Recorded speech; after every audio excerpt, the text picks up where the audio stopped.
Okay, we can start. എല്ലാരും കുറവാണല്ലോ. പ്രേയറിന് ready ആയിട്ട് ആരെങ്കിലും ഉണ്ടോ?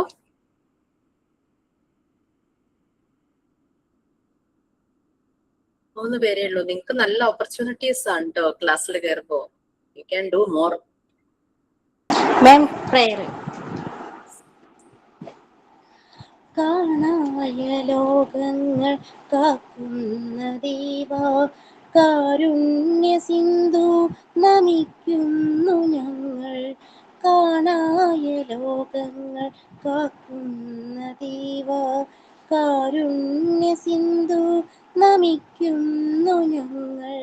കരളിൻ്റെ പൂക്കൾ നിൻ പാദതാരിൽ, കരളിൻ്റെ പൂക്കൾ നിൻ പാദതാരിൽ കാണിക്ക വച്ചു നമിക്കുന്നു ഞങ്ങൾ. കാണിക്ക വച്ചു നമിക്കുന്നു ഞങ്ങൾ. ലോക സമസ്ത സുഖിനോ ഭവന്തു, ഈ മന്ത്രമീ ലോകമെങ്ങും മുഴങ്ങാം.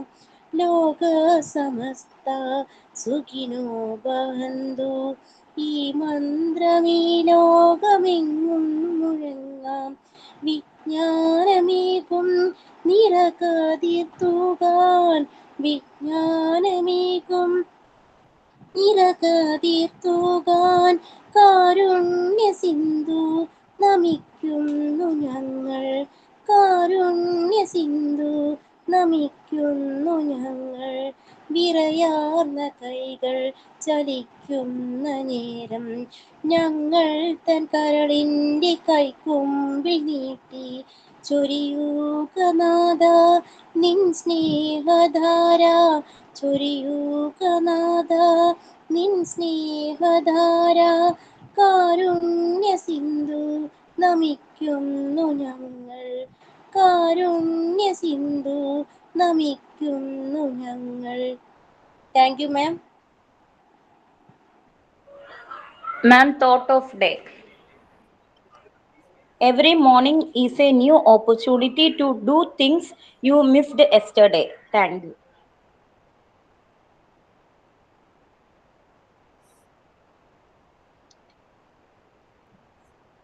ഓക്കെ, ഇനിയിപ്പം ഇനി എന്തെങ്കിലും പറയാനുണ്ടോ? ഒരാളെ കൂടെ ഇല്ലല്ലോ. ഷെയർ ചെയ്യാൻ എന്തെങ്കിലും ഉണ്ടോ? നമ്മൾ പാർട്ട് 1 പാർട്ട് 2 കംപ്ലീറ്റ് ആയല്ലോ അല്ലെ? എന്തെങ്കിലും പെൻഡിങ് ഉണ്ടോ? എന്തെങ്കിലും അതിനകത്ത് എടുക്കാനുണ്ടോ? ഇല്ല ടീച്ചർ, എല്ലാം എടുത്തു. കോഗ്നിറ്റീവ് ഡെവലപ്മെന്റ് ഞാനല്ലേ എടുത്തേ? അതെ ടീച്ചർ. അതിന്റെ അല്ലേ മോക്ക് ടെസ്റ്റ് തരാനുള്ളൂ? ബാക്കിയെല്ലാം കിട്ടിയില്ലേ? അതെ ടീച്ചർ, ഞാൻ അതും കൂടെ ഉള്ളൂ. ബാക്കിയെല്ലാം ആയിട്ടുണ്ട്. ഓക്കെ, അത് തരാം. മെയിൻ 13 ബാച്ചിന്റെ മെയിൻ എക്സാമിന്റെ ക്വസ്റ്റ്യൻ പേപ്പറിന്റെ തിരക്കില്ല, എന്നാലും ഞാൻ ഈ ആഴ്ച തന്നെ അത് തരും നിങ്ങൾക്ക്. ഓക്കെ, അപ്പൊ നമ്മള് വേറൊരു ഫേസിലേക്കാണ് ഇനി പോകുന്നത്. അതായത് പാർട്ട് 3 എന്ന് പറഞ്ഞു കഴിഞ്ഞാൽ ഓതന്റിക് ആയിട്ട് ഡോക്ടർ മോണ്ടിസോറി ഡിസൈൻ ചെയ്ത മെത്തേഡാണ് മോണ്ടിസോറി മെത്തേഡ്. നമ്മളത് അതിനെ കുറിച്ച് പഠിക്കാനാണ് പോകുന്നത്. അപ്പൊ ഓൾമോസ്റ്റ് നമ്മളുടെ ഉള്ളിൽ പേഷ്യൻസ് കാംനെസ് ഓൾറെഡി ഉണ്ടായിരുന്നത് കുറെ കൂടെ വളർന്നിട്ടുണ്ടാകും അല്ലെ? കുറെ കൂടെ നമ്മൾ കുട്ടികളെ ഡീൽ ചെയ്യുന്നതിലും ഒക്കെ നിങ്ങൾക്ക് ആ ഒരു സൈക്കോളജി മനസ്സിലായി.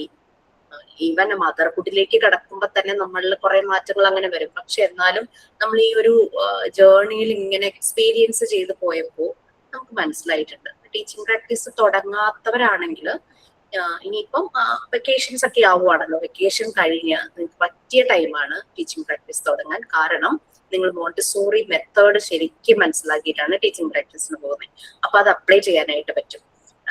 13 ബാച്ചിൽ കഴിഞ്ഞ ദിവസം ഇങ്ങനെ സംസാരിച്ചപ്പോ എന്നോട് ഒരു കുട്ടി ചോദിച്ചു, ഞാനിങ്ങനെ ടീച്ചറായിട്ട് 2-3 വർഷം മുമ്പ് വർക്ക് ചെയ്തിട്ടുണ്ട്, ഒരു 3-4 വർഷത്തെ എക്സ്പീരിയൻസ് ഉണ്ട്, അപ്പൊ ഞാൻ ടീച്ചിങ് പ്രാക്ടീസിന് പോകണോന്ന് ചോദിച്ചു. അപ്പൊ ഞാൻ പറഞ്ഞു,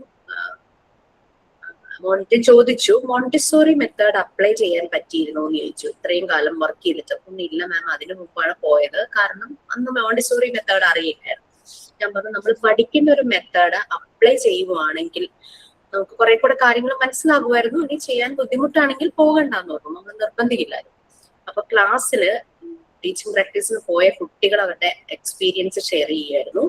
ഇതിനു മുമ്പ് വർക്ക് ചെയ്തവരും ടീച്ചിങ് പ്രാക്ടീസിന് പുതിയതായിട്ടൊക്കെ പോയിട്ടുണ്ട്. അവരും പറഞ്ഞു, നേരത്തെ വർക്ക് ചെയ്തപ്പോൾ എങ്ങനെയെങ്കിലൊക്കെ ക്ലാസ് തീർത്തിട്ട് അവിടെ നിന്ന് പീരീഡ് തീർന്നങ്ങ് ഇറങ്ങി വരിക എന്നല്ലാതെ അതിനപ്പുറത്തേക്കൊന്നും ചിന്തിച്ചിട്ടുണ്ടായിരുന്നില്ല.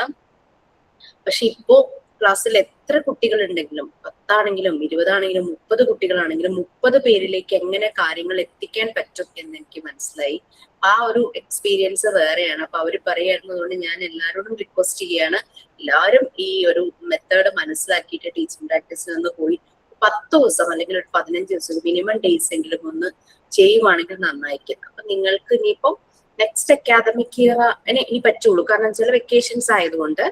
അപ്പോൾ നെക്സ്റ്റ് അക്കാദമിക് ഇയർ എന്ന് പറയുമ്പോൾ ഒരു കാര്യം ശ്രദ്ധിക്കേണ്ടത്, നമ്മൾ KG സെഷനിലേക്ക് പോകുമ്പോൾ ജൂൺ മാസത്തില് ഒരിക്കലും നമ്മൾ ജസ്റ്റ് പോയി പറഞ്ഞു വെക്കാം, ജൂണിൽ കയറാതിരിക്കുകയാണ് നല്ലത്. കാരണം കുട്ടികൾ വന്നൊന്ന് സെറ്റ് ആവണം, ഒരു കരഞ്ഞും അങ്ങനെ ഇങ്ങനെയൊക്കെ ആയിട്ട് വീട്ടിൽ നിന്ന് മാറി നിൽക്കല്ലേ. അപ്പൊ അവിടുത്തെ ടീച്ചേഴ്സ് അവരെ ഒന്ന് മാനേജ് ചെയ്ത് അവർ ആ സിറ്റുവേഷനുമായിട്ടൊക്കെ പൊരുത്തപ്പെട്ട് കഴിയുമ്പോൾ നമുക്ക് ജൂലൈ മിഡൊക്കെ ആകുമ്പോഴേക്കും, അതായത് ഓണത്തിന് മുമ്പായിട്ട്, ഓണം വെക്കേഷൻ ഓണം എക്സാമിനൊക്കെ മുമ്പായിട്ട് ചെല്ലുവാണെങ്കിൽ നല്ലതാണ്. പിന്നെ ഗവൺമെന്റ് സ്കൂളിലും ചെയ്യുന്നത് നല്ലതാണ്. കാരണം ഗവൺമെന്റ് സ്കൂളിൽ നമ്മുടെ മോണ്ടിസോറി എൻവയോൺമെന്റ് പോലെ തന്നെ കുറെ ഇടങ്ങള് അവരുടെ വർണ്ണക്കൂടാരം എന്ന് പറഞ്ഞൊരു പുതിയൊരു പ്രോജക്റ്റ്, ഒരു പദ്ധതി ഉണ്ട്. അതിനനുസരിച്ച് കുറെ ഏരിയ ആയിട്ട് തിരിച്ചിട്ട് നിറയെ ആക്ടിവിറ്റീസ് ആണ്. അവിടെ നമുക്ക് എക്സ്പീരിയൻസ് ചെയ്യാൻ കുറെ കാര്യങ്ങൾ ഉണ്ടാകും. അതൊക്കെ മനസ്സിലാക്കി ഇപ്പൊ പോയി എല്ലായിടത്തൊക്കെ ഒന്ന് അന്വേഷിച്ച് വെച്ചിട്ട് അക്കാദമിക് ഇയർ സ്റ്റാർട്ട് ചെയ്ത് ഒരു ജൂലൈ പകുതിയൊക്കെ ആകുമ്പോഴേക്കും നമ്മൾ തുടങ്ങും. അപ്പോഴേ മോണ്ടിസോറി മെത്തേഡ് എല്ലാം നമ്മൾ പഠിച്ചിട്ടുണ്ടാവുമായിരിക്കും. അപ്പൊ നമുക്ക് അപ്ലൈ ചെയ്യാനും നമുക്ക് നല്ലപോലെ എക്സ്പീരിയൻസ് കിട്ടുകയും ചെയ്യും. ഓക്കെ, അപ്പൊ നമ്മൾ പാർട്ട് 3യിലേക്ക് കിടക്കുകയാണ്. ടീച്ചർ ഒരു ഡൗട്ട് ചോദിച്ചോട്ടെ. ടീച്ചർ, ഈ കോഴ്സ് കഴിഞ്ഞിട്ടായിരുന്നാലും നമ്മൾ ടീച്ചിങ് പ്രാക്ടീസിന് പോയാൽ മതിയോ, അത് ഇതിന്റെ ഇടയ്ക്ക് തന്നെ നമ്മൾ ചെയ്യണമെന്നുണ്ടോ? കോഴ്സ് കഴിഞ്ഞിട്ട് ചെയ്താലും മതി, പക്ഷെ ഇടയ്ക്ക് ചെയ്യുമ്പോൾ നമുക്കത് നമ്മുടെ അത്രയും ടൈം ഡിലേ ആവില്ലല്ലോ. കോഴ്സ് കഴിഞ്ഞ ഉടനെ തന്നെ നമുക്ക് ജോബിന് ട്രൈ ചെയ്യാലോ. Okay teacher, okay. മിക്കവാറും നമ്മൾ നല്ല പ്രൊഫൈൽ ആയിട്ടുള്ള ഒരു സ്കൂൾ സെലക്ട് ചെയ്ത് കഴിഞ്ഞാൽ ചിലപ്പോൾ അവിടെ എന്തെങ്കിലും വേക്കൻസി വന്നാൽ അവർ നമ്മളെ തന്നെ പ്രിഫർ ചെയ്യും. അപ്പൊ നമ്മൾ ചിലർ കോഴ്സ് തുടങ്ങുന്നതിന് മുമ്പ് തന്നെ ടീച്ചിങ് പ്രാക്ടീസ് കഴിയുന്നത് അവിടെ ജോയിൻ ആവുകയാണ്. പിന്നെ സർട്ടിഫിക്കറ്റ് നമ്മളുടെ ആ ഒരു പെർഫോമൻസ് തന്നെ മതിയാവും. മിക്ക സ്കൂളുകളിലും സർട്ടിഫിക്കറ്റ് മാർക്ക് ലിസ്റ്റ് ഒക്കെ സമയമാകുമ്പോൾ പ്രസന്റ് ചെയ്താൽ അങ്ങനെ ചെയ്യുവാണെങ്കിൽ നന്നായിരിക്കും തോന്നുന്നു. ജസ്റ്റ് പ്ലാൻ ചെയ്യൂ, പേഴ്സണൽ പല കാര്യങ്ങളൊക്കെ ഉണ്ടാവുമായിരിക്കും, അതിനൊക്കെ അനുസരിച്ച് ഒന്ന് ഷെഡ്യൂൾ ചെയ്താൽ മതി. കോഴ്സ് കഴിയുമ്പോൾ നമ്മളിപ്പോ 10 മന്ത്സ് കൊണ്ട് നമ്മൾ കോഴ്സ് തീർത്ത് ബാക്കി 2 മന്ത്സ് 1 ഇയറിലെ 2 മന്ത്സിൽ സർട്ടിഫിക്കറ്റും കോൺവെക്കേഷൻസ് ഒക്കെ നടത്തി കോഴ്സ് കംപ്ലീറ്റ് ആവുകയാണ്. അപ്പൊ വീണ്ടും നിങ്ങൾ ഒരു മന്ത് കൂടെ ടീച്ചിങ് പ്രാക്ടീസിനാകുമ്പോൾ നമ്മുടെ കോഴ്സ് ഡ്യൂറേഷൻ അങ്ങ് നീണ്ടുപോകില്ലേ, അതിനൊക്കെ അനുസരിച്ചൊന്ന് പ്ലാൻ ചെയ്താൽ മതി. സോ നമ്മൾ നെക്സ്റ്റ് പാർട്ട് 3. പാർട്ട് 3നെ 2 സബ്ജക്റ്റ് ആയിട്ട് ഡിവൈഡ് ചെയ്തിട്ടുണ്ട്. മോണ്ടിസോറി ഫിലോസഫി ഓഫ് എഡ്യൂക്കേഷനും Montessori theory methods and application. അതിൽ Montessori philosophy of education unit 1, 2 1, 2 അല്ല 1, 3, 4, 5, 6 ആണ്.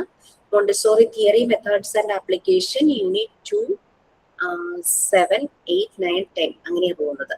ഓക്കെ, അപ്പോ ഞാൻ ഇൻട്രൊഡക്ഷൻ തന്നിരുന്നോ മോണ്ടിസോറി എന്താണ് ഈ മോണ്ടിസോറി മെത്തേഡ്, ആരാണ് ഇതിന്റെ ഫൗണ്ടർ എന്നുള്ള രീതിയിൽ ഇൻട്രൊഡക്ഷൻ തന്നിരുന്നോ? ഇല്ല, ഞാനാണോ നിങ്ങൾക്ക് ഇൻട്രൊഡക്ഷൻ ക്ലാസ് തന്നത് കോഴ്സ് തുടങ്ങുന്നതിന് മുമ്പ്? ഇല്ല മാം, അശ്വതി മാം ആയിരുന്നു. അന്നേരം മരിയ മോണ്ടിസോറിയെ കുറിച്ച് കുറച്ച് പറഞ്ഞിട്ടുണ്ടായിരുന്നു, ഡീറ്റെയിൽ ആയിട്ടൊന്നും പറഞ്ഞില്ല. കൂടുതൽ അറിയാൻ നിങ്ങൾ ശ്രമിച്ചിരുന്നോ? എവിടെയെങ്കിലും വായിക്കാനോ? ചെറുതായിട്ട് ഗൂഗിൾ ചെയ്ത് നോക്കിയായിരുന്നു. അപ്പൊ മനസ്സിലാക്കി.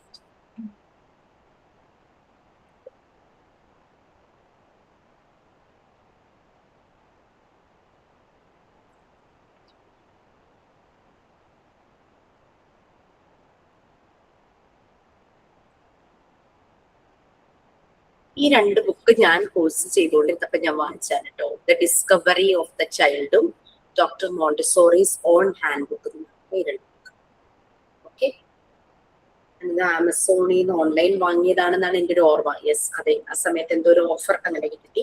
The discovery of the child എന്ന് പറഞ്ഞു കഴിഞ്ഞാല് ഡോക്ടർ മോണ്ടിസോറി ക്ലാസ് റൂമുകളെ 5 ഏരിയ ആയിട്ടാണ് ഡിവൈഡ് ചെയ്തിരിക്കുന്നത്. ഈ 5 ഏരിയയിലും കുട്ടികൾക്ക് കൊടുത്ത ആക്ടിവിറ്റീസിന്റെ ഡീറ്റെയിൽസും അത് കൊടുത്തപ്പോ കുട്ടികളിലുണ്ടായ മാറ്റങ്ങളും അവരെങ്ങനെയാണ് ചെയ്തതും അതിന്റെ ഫോട്ടോസും ഉണ്ട്. പിന്നെ വേൾഡ് വൈഡ് അവരെ ട്രാവൽ ചെയ്ത ഓരോ സ്ഥലത്തും ഓരോ റീജിയനിലും പോയപ്പോൾ ഈ മെത്തേഡ് അവിടെ എസ്റ്റാബ്ലിഷ് ചെയ്തതും അവിടുത്തെ കുട്ടികൾ ചെയ്യുന്നതിന്റെ ഫോട്ടോസ് അടക്കം ഉണ്ട്. പാകിസ്ഥാനില് ഇന്ത്യയിലൊക്കെ വന്ന സമയത്ത് ഉള്ള കാര്യങ്ങളെല്ലാം ഇതിനകത്തുണ്ട്. അപ്പോൾ വായിച്ചാൽ നന്നായിട്ട് നമുക്ക് മനസ്സിലാകും അവരുടെ പ്രാക്ടിക്കൽ കാണാൻ പറ്റുന്നതെങ്കിൽ. ഇത് മുംബൈയിലും പാകിസ്ഥാനിലും കുട്ടികൾ ഈ പ്രോഗ്രാം ചെയ്തതിന്റെ ആണ്. ഒക്കെ അവർ മണ്ണില് ഒക്കെ വെള്ളം മണ്ണൊക്കെ യൂസ് ചെയ്തിട്ട് അങ്ങനെ നേച്ചറുമായിട്ട് കണക്ട് ചെയ്തിട്ടാണ് ചെയ്യുന്നത്. പിന്നെ അവർ തന്നെ ക്ലീൻ ചെയ്യുന്നു. ഇതൊക്കെ കാണാനായിട്ട് പറ്റും. ഈ ഒരു ബുക്ക് ഞാനന്ന് ഇതിനകത്തൊരു 325 രൂപ എന്നാണ് കൊടുത്തിരിക്കുന്നത്. പക്ഷെ എന്റെ ഓർമ്മ ശരിയാണെങ്കിൽ ഞാനന്ന് വാങ്ങിക്കുമ്പോൾ എനിക്ക് ബിലോ 300 ഓഫറിൽ കിട്ടിയിട്ടുണ്ടായിരുന്നു. പിന്നെ ലാംഗ്വേജും വലിയ കുഴപ്പമൊന്നുമില്ല വായിക്കാനായിട്ട്. ടീച്ചിങ് മെത്തേഡ്സും കാര്യങ്ങളും അങ്ങനെ ഓരോന്നും. പിന്നെ അതുപോലെ തന്നെ കുട്ടികളുടെ പല സ്കെയിലിംഗ്, അവരുടെ ഗ്രോത്ത്, അവരുടെ ഹൈറ്റ് വെയിറ്റ് അങ്ങനെയൊക്കെ എടുക്കുന്ന ടേബിൾസും അങ്ങനത്തെ കാര്യങ്ങളൊക്കെ കുറെ കാര്യങ്ങളൊക്കെ നമുക്ക് അറിയാനായിട്ട് പറ്റും. പിന്നെ അവരെ കൊണ്ട് ഓരോ ഈ മെറ്റലൊക്കെ പോളിഷ് ചെയ്യിക്കുന്നതും, നേച്ചർ സ്റ്റഡി, പിന്നെ കുക്ക് ചെയ്യും കുട്ടികൾ, മീൽസ് പ്രിപ്പയർ ചെയ്യുന്നതും അത് ആളുകൾക്ക് സെർവ് ചെയ്യുന്നതും, എക്സസൈസും, പിന്നെ ബട്ടണിങ് ഫ്രെയിം, ഡ്രസ്സിംഗ് ഫ്രെയിംസ് ഉണ്ടല്ലോ, വാക്കിംഗ് ഓൺ ദ ലൈൻ, ഒരു ലൈൻ വരച്ചിട്ട് അതിൽ കൂടെ കുട്ടികൾ നടക്കുന്നത്, അപ്പൊ അവരുടെ കോൺസെൻട്രേഷൻ, അങ്ങനത്തെ കുറെ കാര്യങ്ങളെല്ലാം. പിന്നെ ഓരോ മെറ്റീരിയൽസും അവർക്ക് ഡെമോൺസ്ട്രേറ്റ് കൊടുക്കുന്നതും അവരതിനനുസരിച്ച് അവരുടെ ലേണിംഗ് പ്രോസസ്സിനെ കുറിച്ചുള്ള ഒബ്സർവേഷനും എല്ലാ കാര്യങ്ങളും കൊടുത്തിട്ടുണ്ട്. പിന്നെ മാത്സിന്റെ ഏരിയ, മ്യൂസിക്കിന്റെ ഏരിയ, അതിനെ കുറിച്ചെല്ലാം അങ്ങനെ ഏകദേശം ഒരു 29 ചാപ്റ്റേഴ്സ് ആണ് ഇതിനകത്ത് വരുന്നത്. ഇതിൽ 29 ചാപ്റ്റേഴ്സ് വരുന്നുണ്ട്.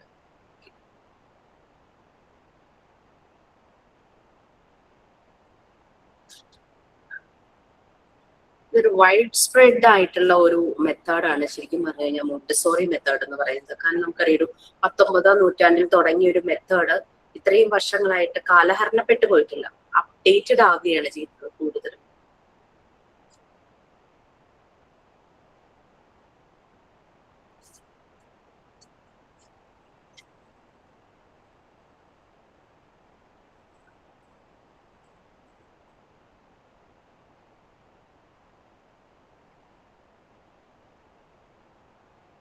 ഈ ഒരു ബുക്കിന് കേട്ടോ, doctor Montessori's own hand book, ഇതിന് നല്ല വിലയുണ്ടായിരുന്നു. ഇതിന് 509 രൂപയ്ക്കാണ്, വളരെ കുറച്ചേ ഉള്ളൂ. പക്ഷെ ഓൺ ഹാൻഡ് ബുക്ക് ആയതുകൊണ്ട് എനിക്ക് വേണമെന്നുള്ളത് ഞാൻ വാങ്ങിച്ചതാ, ആമസോണിൽ നിന്ന് വാങ്ങിയതാ. ബുക്കിന്റെ പ്രൈസ് 469 ഉള്ളൂ. പിന്നെ ഷിപ്പിംഗ് ചാർജും കൂടെ ചേർത്ത് 509. അതിന്റെ ബില്ല് അതിലുണ്ടായിരുന്നു.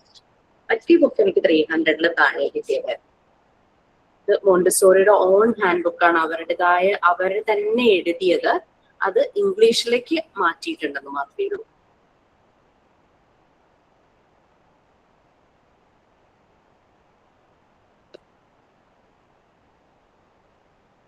അവരുടെ കുറെ ഒബ്സർവേഷൻസ്, കുട്ടികളുടെ ഓരോ കാര്യങ്ങൾ ചെയ്തപ്പോൾ, ഈ മെത്തേഡ് ചെയ്തപ്പോൾ ഒബ്സർവേഷൻ, മോട്ടോർ എഡ്യൂക്കേഷനും സെൻസറി എഡ്യൂക്കേഷനും ലാംഗ്വേജും, പിന്നെ ഗാർഡനിങ് ചെയ്യുന്നത്, ഓരോന്നും കുട്ടികൾക്ക് കൊടുക്കുന്നത്, അങ്ങനെയൊക്കെ പറഞ്ഞിട്ട് പിന്നെ ഓരോ മെറ്റീരിയൽസിനെ കുറിച്ചുള്ള ഡീറ്റെയിൽസ് ഒക്കെയാണ് ഇതിൽ വരുന്നത്. നിങ്ങളതൊന്നും വാങ്ങിക്കാൻ ഞാൻ പറയുന്നില്ല, കാരണം എന്തായാലും നമ്മൾ ഈ ഒരു പാർട്ടില് ഇതിന്റെ ഓതന്റിക് മെത്തേഡ് എല്ലാം പറഞ്ഞു പോകുന്നുണ്ട്. എല്ലാം ഇത് റിലേറ്റഡ് ആണ് പറയുന്നത്. നമ്മൾ വൺസ് ഒന്ന് വായിച്ചു നോക്കാനായിട്ട് എടുത്തു കഴിഞ്ഞു കഴിഞ്ഞാൽ ചില ചാപ്റ്റേഴ്സ് നമുക്ക് ഡൈജസ്റ്റ് ആവാൻ ഇത്തിരി ബുദ്ധിമുട്ടാണ്. കാരണം അത് ഡോക്ടർ മോണ്ടിസോറി എന്താണോ എഴുതി വെച്ചത്, അവർ ഇറ്റാലിയൻ ലാംഗ്വേജിലാണ് എഴുതിയെങ്കിലും എന്താണോ എഴുതി വെച്ചത് അതിനെ അങ്ങനെ തന്നെ ഇംഗ്ലീഷിലേക്ക് ട്രാൻസ്ലേറ്റ് ചെയ്ത്, അപ്പൊ കണ്ടന്റ് നമുക്കൊന്ന് കൺസ്യൂം ചെയ്യാൻ ഇത്തിരി ടഫായിട്ട് തോന്നും.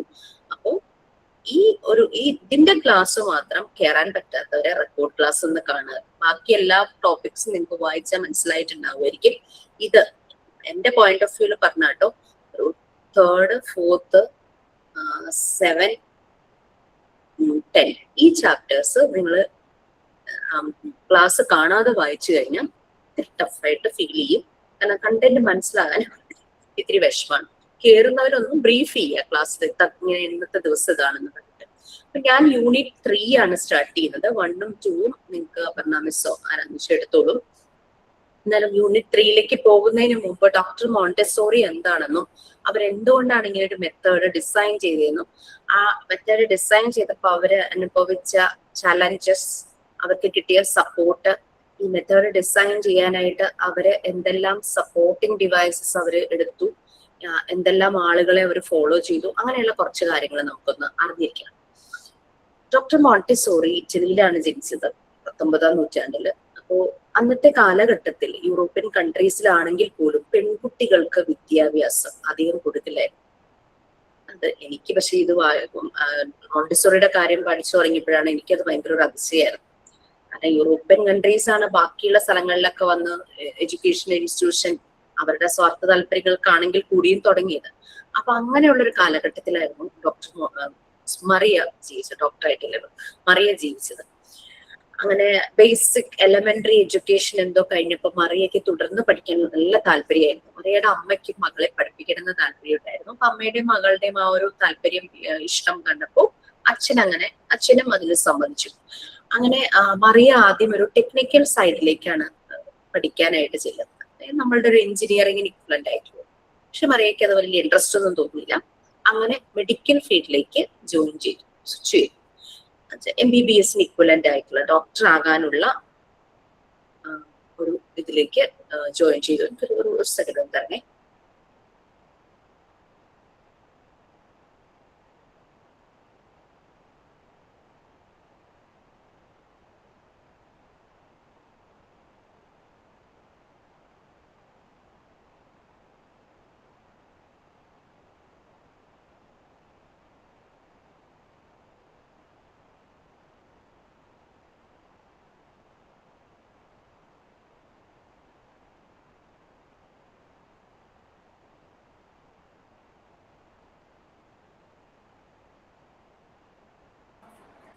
ഓക്കെ, അപ്പൊ അങ്ങനെ MBBS ഇക്വലന്റ് ആയിട്ടുള്ള മെഡിക്കൽ ഫീൽഡിലേക്ക് ജോയിൻ ചെയ്യുവാണ് നമ്മളുടെ +2 ഒക്കെ കഴിഞ്ഞിട്ടുള്ള ആ ഒരു രീതിയിൽ. അപ്പൊ അവിടെ ചെന്നപ്പോഴും മറിയയ്ക്ക് വളരെയധികം ചലഞ്ചസ് ആയിരുന്നു. അതായത് അവിടെ മറിയ ഒരാൾ മാത്രമേ ഉണ്ടായിരുന്നുള്ളൂ പെൺകുട്ടിയായിട്ട്, ബാക്കിയെല്ലാം ആൺകുട്ടികളായിരുന്നു. കാരണം അന്നത്തെ കാലഘട്ടം അതാണ്, പെൺകുട്ടികൾക്ക് എഡ്യൂക്കേഷൻ ഒന്നും കൊടുക്കില്ല. ബേസിക് ആ ഒരു എഡ്യൂക്കേഷൻ കഴിഞ്ഞു കഴിഞ്ഞാൽ പലരും ഹയർ ലെവലിലേക്കൊന്നും പഠിക്കാനൊന്നും പോകില്ല. അവിടെയാണ് മറിയ ഇതുപോലെ പഠിക്കാനായിട്ട് ചെല്ലുന്നത്. അപ്പൊ ഈ മെഡിക്കൽ സ്റ്റുഡൻസിന്റെ ഇമ്പോർട്ടന്റ് ആയിട്ടുള്ള ഒരു സബ്ജക്റ്റ് ആണ് അനാറ്റമി. അനാറ്റമി എന്ന് പറഞ്ഞു കഴിഞ്ഞാൽ അറിയാലോ, ഹ്യൂമൻ ബോഡിയെ കുറിച്ച് പഠിക്കുകയാണ്. ഇന്റേണൽ ഓർഗൻസിനെ കുറിച്ചും എക്സ്റ്റേണൽ ഓർഗൻസിനെ കുറിച്ചൊക്കെ പഠിക്കുന്ന ഒരു ബ്രാഞ്ചാണ് അനാറ്റമി എന്ന് പറയുന്നത്. വളരെ ഇമ്പോർട്ടൻറ്റും ആണ്. അപ്പൊ അനാറ്റമി ലാബില് നിറയെ ഡെഡ് ബോഡീസ് ഉണ്ടാവും. കാരണം ഹ്യൂമൻ ബോഡിയെ കുറിച്ച് പഠിക്കണമെങ്കിൽ ഹ്യൂമൻ ബോഡി തന്നെ വേണം. അപ്പൊ അങ്ങനെ ഈ ഡെഡ് ബോഡീസ് ഒക്കെ ഇങ്ങനെ പ്രോസസ് ചെയ്തൊക്കെ വെച്ചിട്ടുള്ളതായിരിക്കും. അപ്പൊ അതില് ഇവർ പഠിക്കുന്ന സമയത്ത് ഈ ഡെഡ് ബോഡീസ് പലതും നേക്കഡ് ആയിരിക്കും. അങ്ങനെയാണ് ഇവര് സ്റ്റഡി ചെയ്യുന്നത്. അപ്പൊ ആൺകുട്ടികളെല്ലാം വായി പൊത്തിച്ചിരിക്കും. കാരണം ഒരു പെൺകുട്ടി നിൽക്കുമ്പോൾ അവർക്കൊരു പ്രത്യേകിച്ചും അന്നത്തെ കാലഘട്ടത്തിൽ അങ്ങനെയാണല്ലോ. അങ്ങനെയുള്ള ആ ചെറുപ്രായത്തിൽ ഈ ചലഞ്ചസ് ഒക്കെ ഓവർകം ചെയ്താണ് മറിയ പഠിക്കുന്നത്. അങ്ങനെ സക്സസ്ഫുള്ളി കംപ്ലീറ്റ് ഒക്കെ ചെയ്തു. പഠിച്ചുകൊണ്ടിരുന്നപ്പോ തന്നെ മറിയയ്ക്ക് കുട്ടികളുടെ ഡെവലപ്മെന്റിൽ വളരെയധികം ഇൻട്രസ്റ്റ് തോന്നിയിരുന്നു. ചൈൽഡ് ഡെവലപ്മെന്റിൽ ആ ഒരു കാലഘട്ടത്തിൽ തന്നെയാണ് മറിയ ജീവിച്ചിരുന്ന സമയത്താണ് 2 വേൾഡ് വാറും നടക്കുന്നത്. ലോകമഹായുദ്ധങ്ങൾ, 1-ാം ലോകമഹായുദ്ധം, 2-ാം ലോകമഹായുദ്ധം. നമ്മൾ പഠിച്ചിട്ടുണ്ട് ഈ 2 ലോകമഹായുദ്ധങ്ങളെ കുറിച്ച്. സാധാരണ യുദ്ധം പോലൊന്നുമല്ല. ഒരു സൈഡില് ഭയങ്കര ശക്തമായ ഒരു രാജ്യം ഉണ്ടാകും. ആ രാജ്യത്തെ സപ്പോർട്ട് ചെയ്ത് ചെറിയ രാജ്യങ്ങൾ അവരുടെ കൂടെ 3-4 ഉണ്ടാവും. അപ്പുറത്തെ ഓപ്പോസിറ്റ് സൈഡിലും അതുപോലെ തന്നെ. അങ്ങനെ കുറെ രാജ്യങ്ങൾ 2 സൈഡിലും ഒറ്റക്കെട്ട് ഒരു ടീമായിട്ട് നിന്നിട്ടുള്ള യുദ്ധമായി. യുദ്ധം 1-2 ദിവസമൊന്നും അല്ല ഉണ്ടായിരുന്നത്, മാസങ്ങളും അല്ല, വർഷങ്ങൾ നീണ്ടു നിന്ന യുദ്ധമായിരുന്നു 2 ലോകമഹായുദ്ധങ്ങൾ. അതുകൊണ്ടാണ് ആ ഒരു പേരിൽ വിളിക്കുന്നത്. നമുക്കിപ്പം ഇപ്പോഴത്തെ ഒരു സിറ്റുവേഷൻ ഗൾഫ് കൺട്രീസിൽ നമുക്കറിയാലേ. കാരണം ഒരു യുദ്ധം വന്നു കഴിഞ്ഞാൽ ഒരിക്കലും ആ യുദ്ധം നടക്കുന്ന സ്ഥലത്ത് മാത്രമല്ല, ലോകം മുഴുവനും അതിന്റെ ബുദ്ധിമുട്ടുകൾ ഉണ്ടാകും. പല രീതിയിലുള്ള ക്ഷാമം, പിന്നെ അത് മാത്രമല്ല ഹ്യൂമൻ റിസോഴ്സസ് നഷ്ടപ്പെടുവാണ്, നശിച്ചു പോവുകയാണ്. യുദ്ധത്തിൽ പങ്കെടുക്കുന്ന, അതായത് സോൾജിയേഴ്സ് എന്ന് പറഞ്ഞു കഴിഞ്ഞാൽ പ്രായമായ ആൾക്കാരൊന്നുമല്ല, എല്ലാം യൂത്താണ് അല്ലെ, യുവതലമുറയാണ് സോൾജിയേഴ്സ് ആയിട്ടുള്ളത്. നമുക്കറിയാം ഏറ്റവും ഏജ് കുറവായിരിക്കുന്ന സമയത്താണ് അവരുടെ റിട്ടയർമെന്റ്. കാരണം അവരുടെ അത്രയും നാളത്തെ ആ ഒരു യൂത്തിന്റെ ആ ഒരു സ്ട്രെങ്ത് മുഴുവൻ തീർന്നു കഴിയുമ്പോഴേക്കും അവര് റിട്ടയർ ആവുകയാണ്. അപ്പൊ അതുകൊണ്ട് അവരെയൊക്കെ മനസ്സിലായി ഈ യുവതലമുറയെ പോയി കാര്യങ്ങൾ പറഞ്ഞ് മനസ്സിലാക്കി യുദ്ധത്തിൽ നിന്ന് പിന്തിരിപ്പിക്കാൻ എന്തായാലും പറ്റില്ല.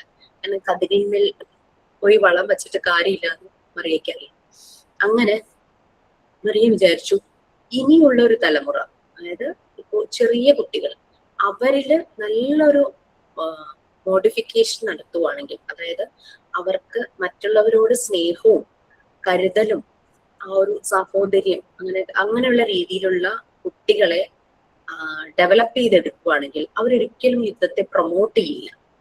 അപ്പൊ അങ്ങനെ മറിയ വിചാരിച്ചു, അങ്ങനെ കൊച്ചു കുട്ടികളിൽ അത് വളർത്താൻ എന്തെല്ലാം കാര്യങ്ങളാണ് ചെയ്യേണ്ടത് എന്നുള്ളത്.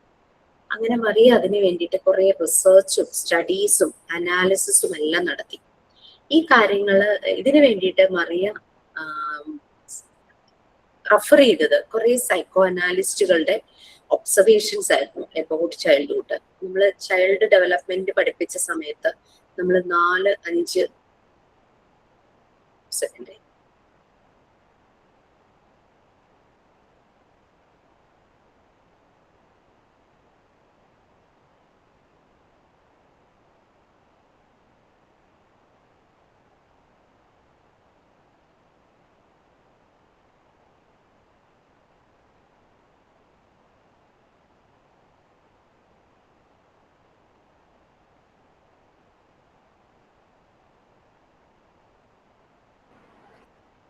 ഓക്കെ. അപ്പം അങ്ങനെ ചിന്തിച്ചപ്പോ അങ്ങനെ 2-3 സൈക്കോ അനാലിസ്റ്റുകളുടെ കാര്യങ്ങൾ നമ്മൾ പഠിച്ചു പോയിരുന്നു. ഓർമ്മയുണ്ടോ?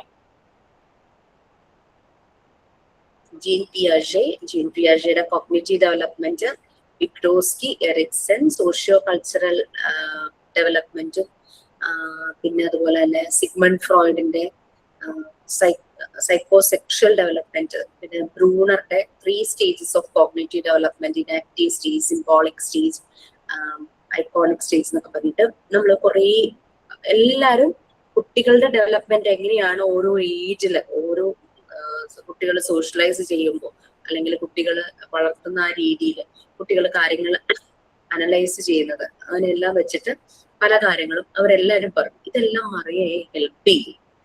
കുട്ടികൾ ഡോക്ടറായി കഴിഞ്ഞവരോ ഡോക്ടർ മോണ്ടിസോറിയെ ഇത് വളരെ ഹെൽപ്പ് ചെയ്തു.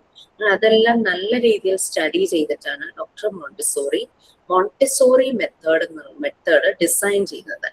മോണ്ടിസോറി മെത്തേഡ് ആക്ടിവിറ്റി ഓറിയന്റഡ് ആണ്, സെൻസോറിയൽ എഡ്യൂക്കേഷൻ ആണ്, സെൻസസ് യൂസ് ചെയ്തിട്ടുള്ള സ്റ്റഡിയാണ് മോണ്ടിസോറി മെത്തേഡിൽ വരുന്നത്. ഓക്കെ, ഇനി അങ്ങനെ അവർ അത് ഡിസൈൻ ചെയ്തു. അപ്പൊ മറിയ ഇങ്ങനെ പല കാര്യങ്ങളും ചെയ്യുന്നുണ്ടെന്ന് ഗവൺമെന്റിനും ലോക്കൽ അതോറിറ്റീസിനും അറിയാം. ഇങ്ങനെ ഡിസൈൻ ചെയ്ത മെത്തേഡ് ഡോക്ടർ മോണ്ടിസോറി ആദ്യം അപ്ലൈ ചെയ്തത് ഒരു 60-65ഓളം വരുന്ന സ്പെഷ്യൽ കുട്ടികളിലാണ്. സ്പെഷ്യൽ കുട്ടികൾ എന്ന് പറഞ്ഞാൽ അറിയാനേ, അവർക്ക് ചില ഡിഫോമിറ്റീസ് ഉണ്ടാവും, ചിലർക്ക് ഫിസിക്കലി ഉള്ള ഡിസബിലിറ്റീസ് ആയിരിക്കും, ചിലർക്ക് മെന്റലി ബുദ്ധിപരമായിട്ടുള്ള ഡിസബിലിറ്റീസ് ആയിരിക്കും. അപ്പൊ അങ്ങനെ ആ കുട്ടികളിൽ ഈ മെത്തേഡ് അപ്ലൈ ചെയ്തപ്പോൾ നല്ല റിസൾട്ട് ആണ് കാണിച്ചത്. മോണ്ടിസോറി വിചാരിച്ചു പിന്നെ നോർമലായ കുട്ടികളിൽ അപ്ലൈ ചെയ്യുമ്പോഴും നല്ല റിസൾട്ട് തന്നെ ആയിരിക്കുമല്ലോ. അങ്ങനെ വിചാരിച്ചിരിക്കുമ്പോഴാണ് ഡോക്ടർ മോണ്ടിസോറിയുടെ ഇങ്ങനെയുള്ള പല ആക്ടിവിറ്റീസ് മനസ്സിലാക്കിയിട്ട് അവിടുത്തെ ലോക്കൽ അതോറിറ്റി ഇറ്റലിയിലെ ഒരു സ്ലം ഏരിയ സാൻ ലൊറൻസോയിലെ കുട്ടികൾക്ക് വേണ്ടിയിട്ട് ഒരു ഡേ കെയർ സ്റ്റാർട്ട് ചെയ്യാമോ എന്ന് ചോദിച്ചു. അവിടെ അങ്ങനെ ഒരു ഡേ കെയർ തുടങ്ങാൻ കാരണമുണ്ട്. സ്ലം ഏരിയ എന്ന് പറയുമ്പോൾ നമുക്ക് ഊഹിക്കാം, ചേരി പ്രദേശം, അവിടുത്തെ ഒരു ജീവിത രീതി. അവിടെ എന്ന് പറഞ്ഞു കഴിഞ്ഞാല് എഡ്യൂക്കേഷൻ കുറവായിരിക്കും, ഹൈജീൻ കുറവായിരിക്കും, നല്ല രീതിയിലൊരു ഷെൽട്ടർ ഉണ്ടാവില്ല, അവരുടെ ബേസിക് നീഡ്സ് ഒന്നും, അതായത് ഫുഡ്, വാട്ടർ, അതൊന്നും അവർക്ക് പ്രോപ്പർ ആയിട്ട് അവൈലബിൾ ആയിരിക്കില്ല. അച്ഛനും അമ്മയൊക്കെ ജീവിക്കാൻ വേണ്ടിയിട്ട് അന്നത്തെ ആ ഒരു അന്നത്തിന് വേണ്ടിയിട്ട് രാവിലെ ചിലപ്പോൾ എന്തെങ്കിലും പണിക്കൊക്കെ പോകും. അവര് ലേറ്റ് ആയിട്ടായിരിക്കും തിരിച്ചു വരുന്നത്. അപ്പൊ ഈ കുട്ടികൾ ഇങ്ങനെ അലഞ്ഞു തിരിഞ്ഞ് നടന്ന് വളരെ വയലന്റ് നേച്ചറൊക്കെ ആയിരിക്കും, തമ്മിത്തല്ലും ബഹളവും, ശരിയായ രീതിയിൽ അവർ കുളിക്കില്ല, പേഴ്സണൽ ഹൈജീൻ ഒന്നും ശ്രദ്ധിക്കാതെ ഇങ്ങനെ അലഞ്ഞു തിരിഞ്ഞ് കുട്ടികൾ നടക്കുന്ന കണ്ടപ്പോ ഇവരെ ഒന്ന് ഹാബിറ്റേറ്റ് ചെയ്യാനായിട്ട്, റീഹാബിലിറ്റേഷൻ, അതിന് വേണ്ടിയിട്ട് അവിടുത്തെ ലോക്കൽ അതോറിറ്റി ഡോക്ടർ മോണ്ടിസോറിയുടെ ഒരു ഡേ കെയർ സ്റ്റാർട്ട് ചെയ്യാമെന്ന് റിക്വസ്റ്റ് ചെയ്യുവാണ്. അങ്ങനെയാണ് ആദ്യത്തെ മോണ്ടിസോറി സ്കൂൾ സ്റ്റാർട്ട് ചെയ്തത്. ഡോക്ടർ മോണ്ടിസോറിക്ക് മോണ്ടിസോറി സ്കൂളിനോ ക്ലാസ് റൂമിനോ പറയാനോ അങ്ങനെയുള്ള രീതിയിൽ ഡിസൈൻ ചെയ്യാനോ താല്പര്യം ഉണ്ടായിരുന്നില്ല. അവർക്ക് ഒരു ട്രഡീഷണൽ മെത്തേഡിൽ നിന്ന് മാറി കുട്ടികൾക്ക് വേണ്ടുന്ന രീതിയിൽ ഒരു എൻവിയോൺമെന്റ് ക്രിയേറ്റ് ചെയ്യുക, ഡിസൈൻ ചെയ്യുക എന്നുള്ളതായിരുന്നു മോണ്ടിസോറിയുടെ ഒരു സ്വപ്നം. അപ്പൊ ഡോക്ടർ മോണ്ടിസോറി അങ്ങനെ ആദ്യമായിട്ട് നിങ്ങൾക്ക് മനസ്സിലാകാൻ വേണ്ടി ഞാൻ പറയുന്നു, ആദ്യമായിട്ടൊരു മോണ്ടിസോറി സ്കൂള് ഇറ്റലിയിലെ സാൻ ലോറൻസിൽ സ്റ്റാർട്ട് ചെയ്യുമായിരുന്നു. അതിന്റെ പേരായിരുന്നു കാസ ഡി ബാംബിനി. കാസ ഡി ബാംബിനി എന്ന് പറഞ്ഞ ഇറ്റാലിയൻ വേർഡാണ്. ഹൗസ് ഓഫ് ചിൽഡ്രൻ അല്ലെങ്കിൽ ചിൽഡ്രൻസ് ഹൗസ് എന്ന് മീനിങ് വരുന്ന കാസ ഡി ബാംബിനി, കുട്ടികളുടെ വീട്, ഒരു സെക്കൻഡ് ലൈഫ് അവർക്ക് കൊടുക്കുന്ന ഒരു പ്ലേസ്. അവിടെ ക്ലാസ് റൂമുകളില്ല, എല്ലാം ഓപ്പൺ സ്പേസ് ആയിരുന്നു. ഈ ഓപ്പൺ ഏരിയ പുറത്തേക്ക് കണക്ട് ചെയ്യാനായിട്ട് എല്ലാ സൈഡിൽ നിന്നും വരാന്തകൾ ഉണ്ടായിരുന്നു. അപ്പൊ ഒരു കുട്ടിക്ക് തന്നെ പുറത്തേക്ക് പോവാം. പുറത്തേക്ക് എന്ന് പറഞ്ഞു കഴിഞ്ഞാൽ മെയിൻ ഗേറ്റ് ക്ലോസ്ഡ് ആയിരിക്കും, സെക്യൂരിറ്റി ഉണ്ടല്ലോ. അല്ലാതെ പുറത്ത് പിറ്റത്തൊക്കെ പോകാനും എല്ലാം കുട്ടിക്ക് അതിനുള്ള എല്ലാ ഫ്രീഡം ഉണ്ടായിരുന്നു. ഈ ഒരു എൻവിയോൺമെന്റിനെ മോണ്ടിസോറി 5 ആയിട്ട് ഡിവൈഡ് ചെയ്തിട്ടുണ്ട്. ഈ 5 ഏരിയകളിലും നിറയെ മെറ്റീരിയൽസ് ഡിസൈൻ ചെയ്ത് വെച്ചു. ഈ മെറ്റീരിയൽസ് എല്ലാം നേച്ചറുമായിട്ട് കണക്ട് ചെയ്യുന്നതായിരുന്നു, റിയാലിറ്റി ഓറിയന്റഡ് ആയിരുന്നു. ഒരു മെറ്റീരിയൽസും ആർട്ടിഫിഷ്യൽ മെറ്റീരിയൽസ് കൊണ്ട് ഉണ്ടാക്കിയിട്ടുള്ളതല്ല, എല്ലാം കൂടുതലും വുഡൻ മെറ്റീരിയൽസ് ആയിരുന്നു. നല്ല റിയൽ വുഡ്, നല്ല ബലമുള്ള, അതായത് നശിച്ചു പോവാത്ത രീതിയിലുള്ള റിയൽ വുഡ് കൊണ്ടുള്ള മെറ്റീരിയൽസ് ആണ്. മെറ്റൽ കൊണ്ടുള്ള മെറ്റീരിയൽസ്, ഗ്ലാസ് ഉണ്ടായിരുന്നു. അങ്ങനെയുള്ള മെറ്റീരിയൽസ് ആയിരുന്നു ഈ ഒരു എൻവിയോൺമെന്റിൽ ഉണ്ടായിരുന്നത്. പ്ലാസ്റ്റിക്കോ സിന്തറ്റിക് ടൈപ്പോ ഒന്നും ഉണ്ടായിരുന്നു. എല്ലാം നാച്ചുറൽ ആയിട്ടുള്ള മെറ്റീരിയൽസ്. നേച്ചറുമായിട്ട് കൂടുതൽ കണക്ഷൻ കുട്ടികൾക്ക് കിട്ടും. അതിന് വേണ്ടിയിട്ടാണ് വരത്ത പുറത്ത് പോയി മണ്ണിൽ കളിക്കാം, വെള്ളത്തിൽ കളിക്കാം, ചെടി നടാം, ചെടികൾ നനയ്ക്കാം, പെറ്റ്സ് ഉണ്ടാകും. അങ്ങനെയുള്ള എല്ലാ രീതിയിലും അങ്ങനെ ഒരു വളരെ ഡിഫറെന്റ് ആയിട്ടുള്ള ഒരു എൻവിയോൺമെന്റ് ആയിരുന്നു ഈ കാസ ഡി ബാംബിനിയിൽ ഉണ്ടായിരുന്നത്. ബാക്കി നിങ്ങൾക്ക് ടീച്ചർ പറഞ്ഞുതരും. പിന്നെ പറയുവാണെങ്കിൽ ഒരാളൊരു നല്ലൊരു കാര്യം ചെയ്യുമ്പോൾ അതിനെ എതിർക്കാനും കുറെ പേരുണ്ടാവുമല്ലോ. അപ്പൊ അങ്ങനെ ആ ഒരു സമയത്ത് ഹിറ്റ്ലറും മുസോളിനിയൊക്കെ ഭയങ്കര ഒരു ഓട്ടോക്രാറ്റിക് റൂളേഴ്സ് ആയിരുന്നു, അല്ലെ, ഏകാധിപതികളായിരുന്നു. മുന്നിൽ വരുന്നവരെ, അവരെ തടസ്സമായിട്ട് വരുന്നവരെ കൊന്നു കളയാൻ ഒരു പടിയില്ലാത്തവരായിരുന്നു. അത്രയും ദുഷ്ടന്മാരെ അവരുടെ കാലഘട്ടമായിരുന്നു. അപ്പൊ ഇവരാദ്യം മോണ്ടിസോറിയുടെ മെത്തേഡിനെ ആക്സെപ്റ്റ് ചെയ്തു. അങ്ങനെ ഇറ്റലിയിലും ജർമ്മനിയിലും ഒക്കെ സ്കൂൾസും എല്ലാം ഉണ്ടായി. മോണ്ടിസോറി ലോകം മുഴുവനും ഇതിന്റെ ഒരു പ്രചാരണത്തിനായി നടന്നു. അവർക്ക് മനസ്സിലായി ഈ ഒരു മെത്തേഡ് എല്ലായിടത്തേക്കും എത്തണം. അവർക്ക് ഒറ്റയ്ക്ക് കുട്ടികളെ പഠിപ്പിക്കാൻ പറ്റില്ല. അതിന് വേണ്ടുന്ന ടീച്ചേഴ്സിന് വേണ്ടുന്ന ട്രെയിനിങ് ഇൻസ്റ്റിറ്റ്യൂട്ട് സ്റ്റാർട്ട് ചെയ്യണം. അങ്ങനെയാണ് ഒരു അസോസിയേഷൻ മോണ്ടിസോറി ഇന്റർനാഷണൽ സ്റ്റാർട്ട് ചെയ്യുന്നത്. അങ്ങനെ അതിന്റെ ഭാഗമായിട്ട് വേൾഡ് വൈഡ് അവർ ട്രാവൽ ചെയ്തു. എല്ലായിടത്തും ഈ മെത്തേഡ്, ഈ ഒരു മെസ്സേജ് അവർ പാസ് ചെയ്തു. എല്ലായിടത്തും ഇതുപോലുള്ള ഇൻസ്റ്റിറ്റ്യൂഷൻസ് സ്റ്റാർട്ട് ചെയ്യാനും ടീച്ചേഴ്സിനുള്ള ട്രെയിനിങ് ഇൻസ്റ്റിറ്റ്യൂട്ട് സ്റ്റാർട്ട് ചെയ്യാനുള്ള കാര്യങ്ങൾക്കെല്ലാം അവർ ലീഡർഷിപ്പ് എടുത്തു. ഇന്ത്യയിൽ അവർ കൂടുതൽ സമയം തങ്ങാൻ കാരണം ഈ ഹിറ്റ്ലറും മുസോളിനിയൊക്കെ തന്നെയായിരുന്നു കേട്ടോ. കാരണം വെച്ചാല് ഇവര് ആദ്യം മോണ്ടിസോറിയുടെ മെത്തേഡിനെ അക്സെപ്റ്റ് ചെയ്തെങ്കിലും ഇവരുടെ രീതികൾക്ക്, അതായത് മോണ്ടിസോറിക്ക് സമാധാനം, സന്തോഷവും, യുദ്ധമില്ലാത്ത അവസ്ഥ, അതൊക്കെയാണല്ലോ വേണ്ടത്. അപ്പോ ഡെഫിനറ്റ്ലി ഇവർക്ക് എതിരായിട്ട് തന്നെ പോകും. അപ്പൊ അങ്ങനെ ഇറ്റലിയിലും ജർമ്മനിയിലും എല്ലാം ഈ ഒരു മെത്തേഡ് ബാൻ ചെയ്തു, സ്കൂളുകൾ ക്ലോസ് ചെയ്തു. അങ്ങനെ മോണ്ടിസോറി വേൾഡ് വൈഡ് ട്രാവൽ ചെയ്തു. ഇന്ത്യയിൽ കുറെ കാലം താമസിച്ചു. ഇന്ത്യയിൽ വെച്ചിട്ട് കുറെ എഴുതിയവര് അതെല്ലാം അവരുടെ പേരിൽ തന്നെ പബ്ലിഷ് ചെയ്യുകയുണ്ടായി.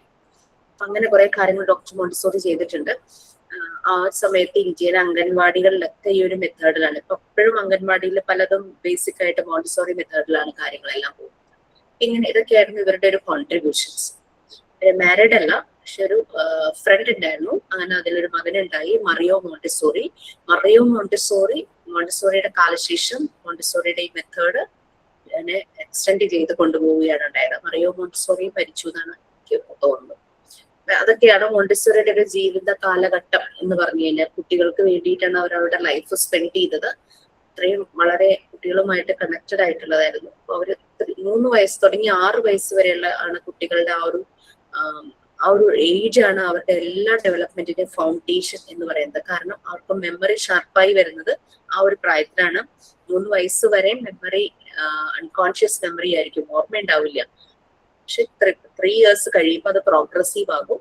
അങ്ങനെ അതുകൊണ്ടാണ് അവർ 3 to 6 ഇയേഴ്സിലെ കുട്ടികൾക്ക് ഈ ഒരു മെത്തേഡ് കൊടുത്തത്.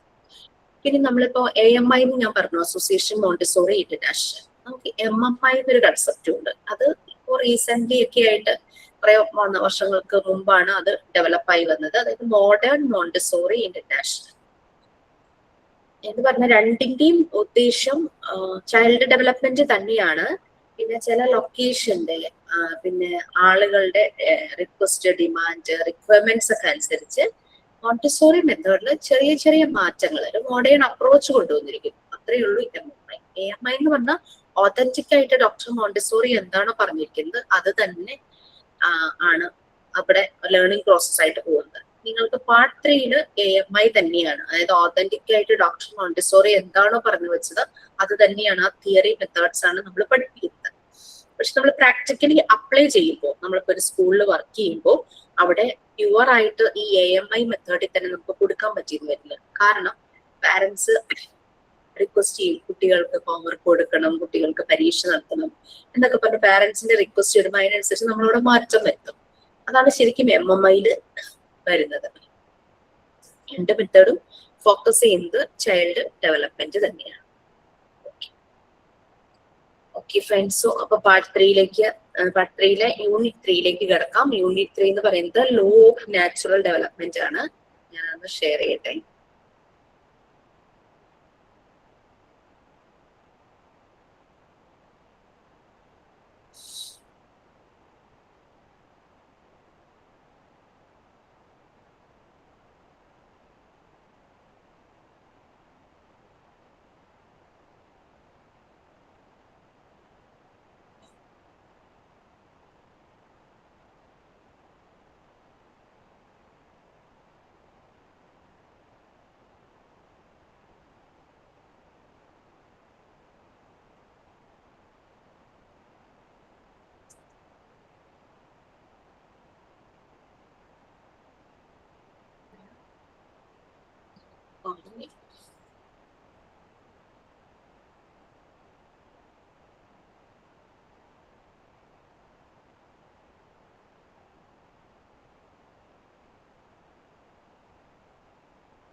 ഓക്കെ, യൂണിറ്റ് 3 ആണ് കേട്ടോ, ലോ ഓഫ് നാച്ചുറൽ ഡെവലപ്മെന്റ്.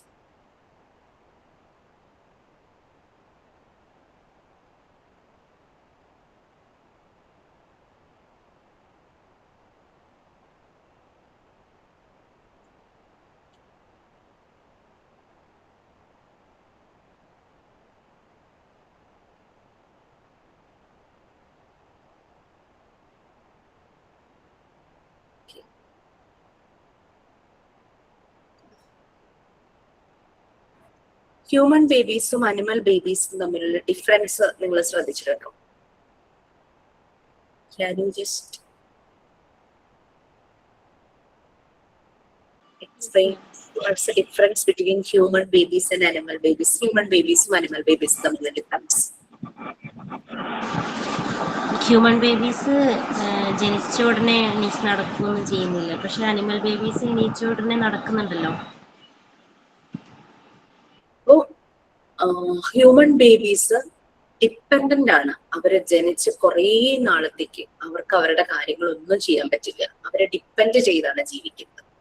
പക്ഷെ അനിമൽ ബേബീസോ പെട്ടെന്ന് തന്നെ അവര് എണീറ്റ് നടക്കുന്നു, ഓടിപ്പോയി അമ്മയുടെ പാൽ കുടിക്കുന്നു, ചാടുന്നു, ഓടുന്നു, എല്ലാം പെട്ടെന്ന് പെട്ടെന്നാണ് കഴിയുന്നത് അല്ലെ. ഞാന് വെക്കേഷൻ സമയത്ത് ഞങ്ങള് ചെറുതായിരുന്ന സമയത്ത് അമ്മയുടെ വീട്ടിൽ പോവായിരുന്നു. അപ്പൊ ഞങ്ങള് കസിൻസ് എല്ലാരും ഉണ്ടാവും അവിടെ. അപ്പൊ അവിടെ പശു ഉണ്ടായിരുന്നു. അപ്പൊ ഈ മിക്കവാറും ചെല്ലുന്ന സമയത്ത് ഈ പശു പ്രഗ്നന്റ് ആയിരിക്കും. പശു പ്രസവിക്കുന്ന കാണാൻ ഞങ്ങള് പിള്ളേരെല്ലാരും കൂടി ഇങ്ങനെ നോക്കിയിരിക്കും. പക്ഷെ മിക്കവാറും പശു പ്രസവിക്കുന്ന രാത്രിയായിരിക്കും. അന്നത്തെ കാലഘട്ടത്തിൽ നമ്മൾ 9 മണിയാകുമ്പോഴേക്കും നമ്മളെല്ലാരും ഉറങ്ങിയിട്ടുണ്ടാവും. അപ്പൊ രാത്രി പശു പ്രസവിച്ചിട്ടുണ്ടാവും. ഞങ്ങൾ രാവിലെ എണീക്കുമ്പോ കാണുന്ന കാഴ്ച ഒരു പശുക്കുട്ടി കിടാവ് ഇങ്ങനെ ഓടിക്കളിക്കുന്നതാണ്. അത്ര പെട്ടെന്നാണ് അതിനുണ്ടാകുന്ന പ്രോഗ്രസ്. അത് അനിമൽ ബേബീസ് അങ്ങ് ഇൻഡിപെൻഡന്റ് ആകുകയാണ് ജനിച്ച ഉടനെ തന്നെ. ആദ്യം ഒന്ന് വേച്ചൊക്കെ നടക്കുമെങ്കിലും പിന്നെ അവരുടെ നടപ്പും ഓട്ടവും ഒക്കെ കറക്റ്റ് ആവും. അവർക്ക് പാല് കുടിപ്പിക്കാനായിട്ട് ആരും പഠിപ്പിച്ചു കൊടുക്കണ്ട, അവർ ഓടിപ്പോയി പാല് കുടിക്കുന്നു, പിന്നെ പോയി കളിക്കുന്നു, അങ്ങനെയൊക്കെ കാണാനായിട്ട് പറ്റും. അപ്പൊ ജനിച്ച ഉടനെ തന്നെ ഇവരുടെ ആ ഒരു ഇൻസ്റ്റിങ്ക്റ്റ്, അവരുടെ ആ ഒരു ട്രേറ്റ്സ്, പേഴ്സണൽ ട്രേറ്റ്സ്, ആ സ്വഭാവ സവിശേഷതകൾ അങ്ങ് ഡെവലപ്പ് ആയി കഴിഞ്ഞു. പക്ഷെ മനുഷ്യരിൽ അത് ഡെവലപ്പ് ആകുന്നില്ല. കാരണം തല പോലും മുളച്ചിട്ടുണ്ടാവില്ല. കുറേ നാള് നമ്മള് തലയ്ക്ക് ഇങ്ങനെ സപ്പോർട്ട് കൊടുക്കണം, എന്നാൽ കുറെ കഴിയുമ്പോഴേ തല ഉറയ്ക്കുള്ളൂ. കുറച്ച് കഴിയുമ്പോഴാണ് അവരുടെ നോട്ടം ശരിയാക്കുള്ളൂ. കുറച്ച് കഴിയുമ്പോഴാണ് അവർ നമ്മളെ നോക്കിച്ചിരിക്കുന്നത്, ആ ഒരു സോഷ്യൽ സ്മൈലൊക്കെ വരുന്നത് അല്ലെ. അങ്ങനെ സമയമെടുക്കും. നടക്കാൻ തുടങ്ങുന്നത് 1 വയസ്സൊക്കെ ആകുമ്പോഴാണ്. പക്ഷെ വൺസ് ഇവര് ഡെവലപ്പ് ആയി കഴിഞ്ഞാൽ, ഹ്യൂമൻ ബേബീസ് ഡെവലപ്പ് ആയി കഴിഞ്ഞാൽ, അവരുടെ അത്രയും ഇന്റലിജൻസ് ഉള്ള ഒരു സ്പീഷീസ് വേറെ ഇല്ല. ആ ഡെവലപ്മെന്റ് പ്രോഗ്രസീവ് ആണ്. പക്ഷെ അനിമൽസിൽ ആ ജനിച്ച ഉടനെ തന്നെ ഡെവലപ്മെന്റ് നടന്നു. അവർക്ക് കൂടുതലായിട്ട് ഡെവലപ്മെന്റ് ഒന്നും ഇനി നടക്കാനില്ല. ഹ്യൂമന്റെ കാര്യം അങ്ങനെയില്ല. അവരുടെ ഡെവലപ്മെന്റ് വളരെ പ്രോഗ്രസ് ആണ്. അവരുടെ കോഗ്നിറ്റീവ് ഡെവലപ്മെന്റ് വളരെ ഹൈ ആണ്. അങ്ങനെ നോക്കുമ്പോൾ എന്തിനേയും കീഴടക്കാനുള്ള ശക്തി, ആ രീതിയിൽ ഒരു സ്പീഷീസ് ആയിട്ട് മനുഷ്യര് മാറുവാണ്. വളരെ സ്ട്രോങ് ആയിട്ടുള്ള ഒരു സ്പീഷീസ് ആയിട്ട് മാറുക. ഫിസിക്കലി അല്ല, അത്രയും ബുദ്ധിയുള്ള ഒരു സ്പീഷീസ് ആയിട്ട് മാറും. അതാണ് ഇവിടെ പറയുന്നത്. ഫസ്റ്റ് 2 പാരഗ്രാഫ്സ് ഒന്ന് വായിക്കാമോ? അതില് ഫസ്റ്റ് പാരഗ്രാഫിലെ ലാസ്റ്റ് സെന്റൻസ് തുടങ്ങുന്ന അവിടെ ഒരു ജോയ് എന്ന് കാണാം. അത് സ്പെല്ലിംഗ് ഒന്ന് കറക്റ്റ് ചെയ്യുക. JOEY ആണ് കേട്ടോ. കാങ്കുറുവിന്റെ കിഡിന് പറയുന്ന പേരാണ് ജോയ്. യെസ് പ്ലീസ്, ആരെങ്കിലും ഒന്ന് റീഡ് ചെയ്തു. Unit 3, Law of Natural Development. Have you noticed the difference between human babies and animal babies? Human babies seems to be more incapable than animals at birth. Animals can walk with hours after birth. Some can squirm around and creep like puppies, but human babies can barely do anything at all. They cannot move on their own, and they are also helpless that they can't even lift their own head. They just lay there and cry. Sea turtles newly devised on a beach will naturally move towards the ocean. Joyce climbs into its mother's pouch upon being born. Why are we born like this? It is because the animals have special aptitude which help them for their development.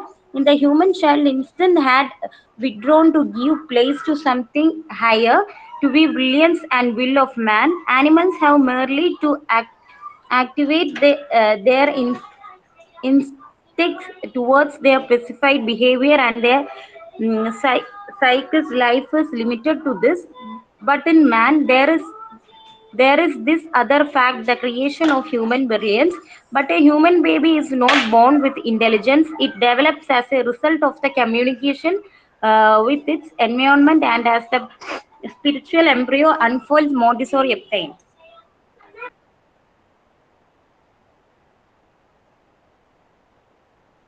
നമ്മൾ human ബേബീസിന്റെ animal ബേബീസിന്റെ difference പറഞ്ഞാൽ നമ്മൾ notice ചെയ്തിട്ടുള്ള കാര്യങ്ങൾ തന്നെയാണ് അല്ലെ.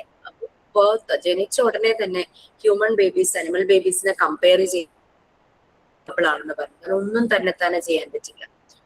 അനിമൽസിനെ within hours അവര് വാക്ക് ചെയ്യും. നമ്മൾ പൂച്ചക്കുട്ടീനെയും പട്ടിക്കുട്ടീനെയൊക്കെ കാണുമ്പോൾ, കിറ്റൻസിനെയും പപ്പീനെയൊക്കെ കാണുമ്പോൾ നമുക്കറിയാം 2-3 ദിവസം അവരിങ്ങനെ കണ്ണൊക്കെ തുറക്കാൻ വിഷമിക്കും. പിന്നെ അവർ പതുക്കെ ഇങ്ങനെ നടന്നു തുടങ്ങും. പിന്നെ ഓട്ടം തുടങ്ങും. പിന്നെ കാണാനേ ഉണ്ടാവില്ല കൂടി എങ്ങോട്ടാ പോകുന്ന ആ രീതിയിൽ. എഴഞ്ഞാണെങ്കിലും അവർ ചെയ്യും. പക്ഷെ ഹ്യൂമണിന് അത് സമയമെടുക്കും. അവർക്ക് തന്നെ പറ്റുന്നില്ല. ഹെൽപ്ലെസ് ആണ്. അവർക്ക് ഭക്ഷണം കഴിക്കണമെങ്കിൽ ആരുടെയെങ്കിലും സഹായം വേണം, കുളിക്കണമെങ്കിൽ ആരുടെയെങ്കിലും സഹായം വേണം, ഡ്രസ് ചെയ്യണമെങ്കിൽ ആരുടെയെങ്കിലും സഹായം വേണം, അൺഡ്രസ് ചെയ്യാൻ ആരുടെയെങ്കിലും സഹായം വേണം, ടോയ്ലറ്ററി പർപ്പസസ് അതിനെല്ലാം ആരുടെയെങ്കിലും സഹായം. അവർക്ക് ആകെ അറിയാവുന്നത് ചുമ്മാ കിടന്ന് കരയാന്നുള്ളത്. കടലാമകളെ ശ്രദ്ധിച്ചിട്ടുണ്ടോ എന്നറിയില്ല നിങ്ങൾ.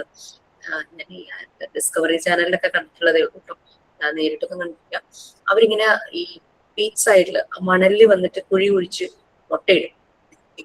ഈ മുട്ട വിരിഞ്ഞുണ്ടാകുന്ന കുഞ്ഞുങ്ങൾക്ക് അവരോട് ആരും പറഞ്ഞു കൊടുത്തിട്ടില്ല. കടലാണ് അവരുടെ വീട്.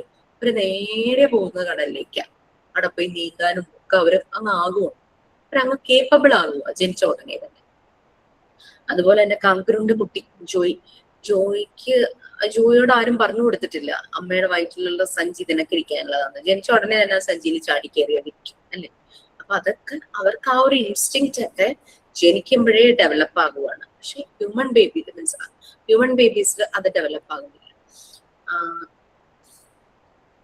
നോട്ട്സ് കാണുന്നില്ല, ഇത് തന്നെ നോക്കണം. ഓക്കെ, മറിയ മോണ്ടിസോറി പറഞ്ഞെന്താന്ന് വെച്ച് കഴിഞ്ഞാല്, നമ്മൾക്ക് അറിയാം അമ്മയുടെ വയറ്റിൽ കുഞ്ഞായിരിക്കുമ്പോൾ നമ്മൾ ഭ്രൂണാവസ്ഥ എന്ന് പറയും അല്ലെ, എംബ്രിയോ സ്റ്റേജ്, ഭ്രൂണാവസ്ഥ.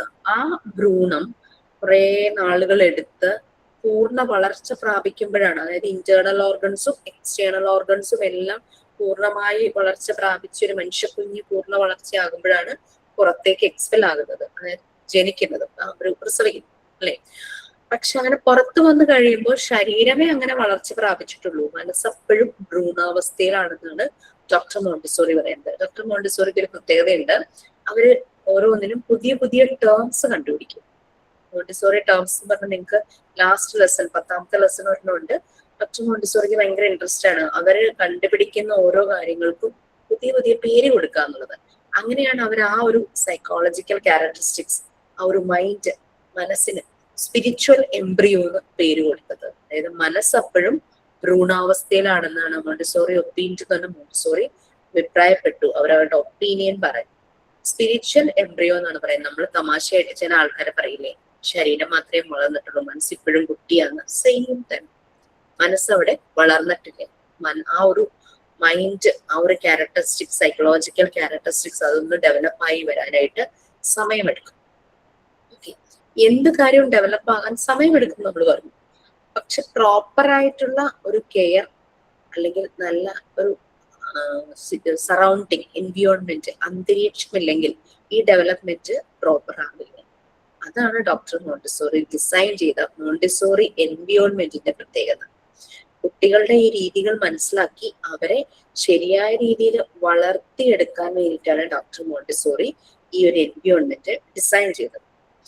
കുഞ്ഞുങ്ങളുടെ സ്വഭാവത്തെ അല്ലെങ്കിൽ അവരുടെ ആ ഒരു അവരുടെ പേഴ്സണാലിറ്റിയെ ഡിപ്പെൻഡ് ചെയ്യുന്ന 2 ഫാക്ടേഴ്സ് ആണുള്ളത്. ഒന്ന് അവർ വളരുന്ന സാഹചര്യം, എൻവിയോൺമെന്റ്, സറൗണ്ടിങ്സ് അല്ലെ.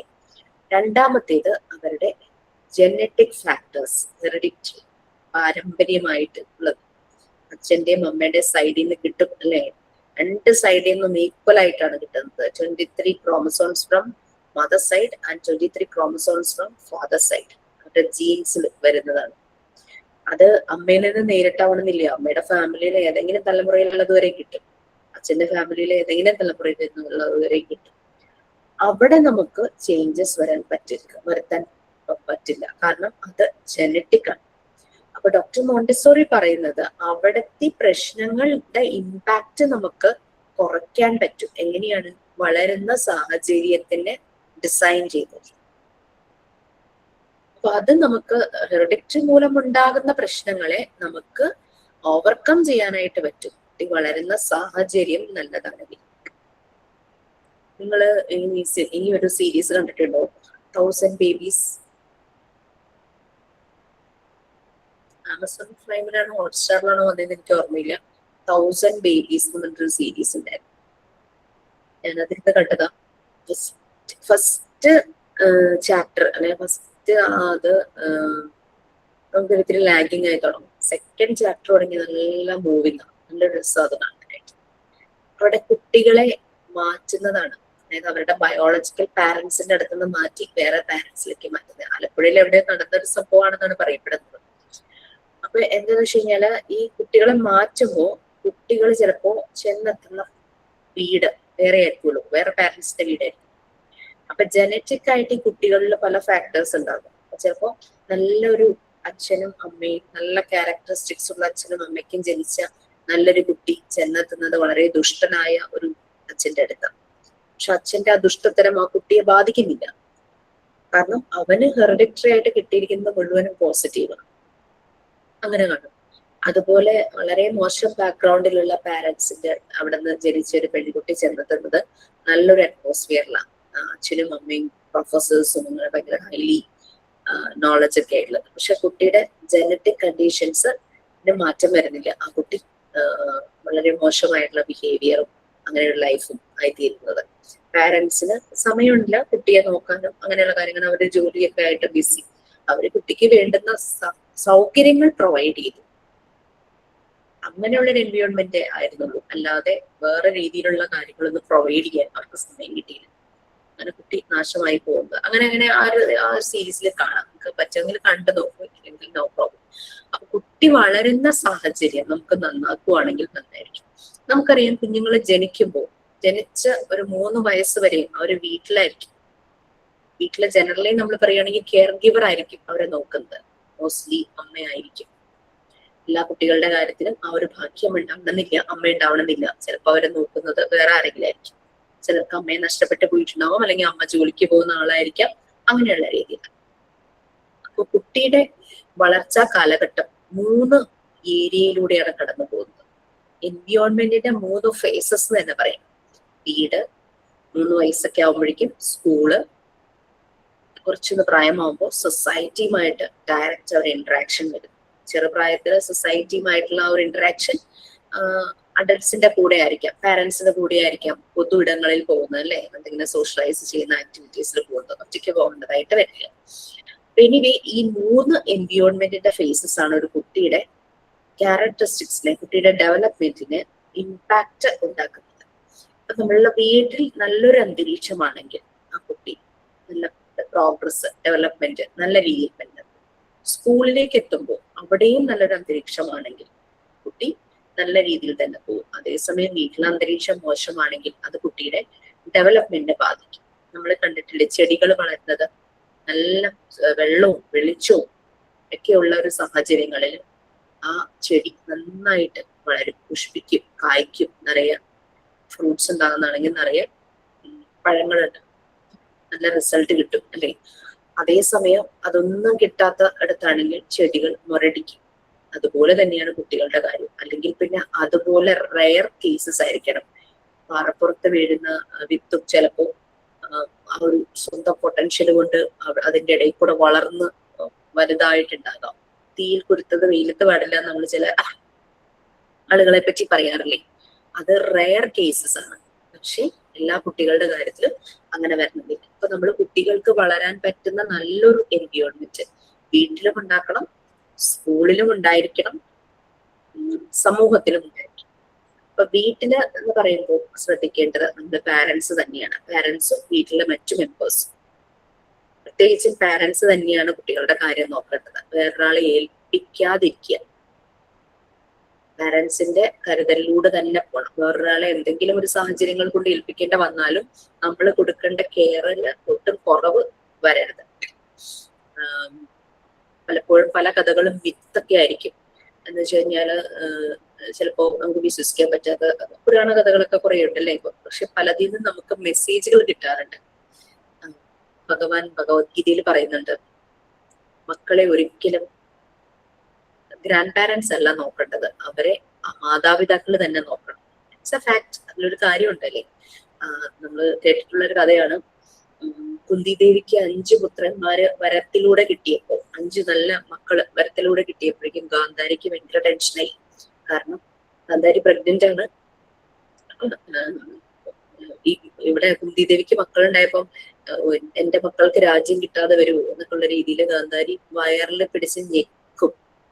അങ്ങനെ നോർമൽ അല്ലാതെ, നാച്ചുറൽ അല്ലാത്ത രീതിയിൽ ഗാന്ധാരി പ്രസവിക്കുക. അതൊരു മാംസ കഷ്ണമായിരിക്കും, മാംസപിട്ട്.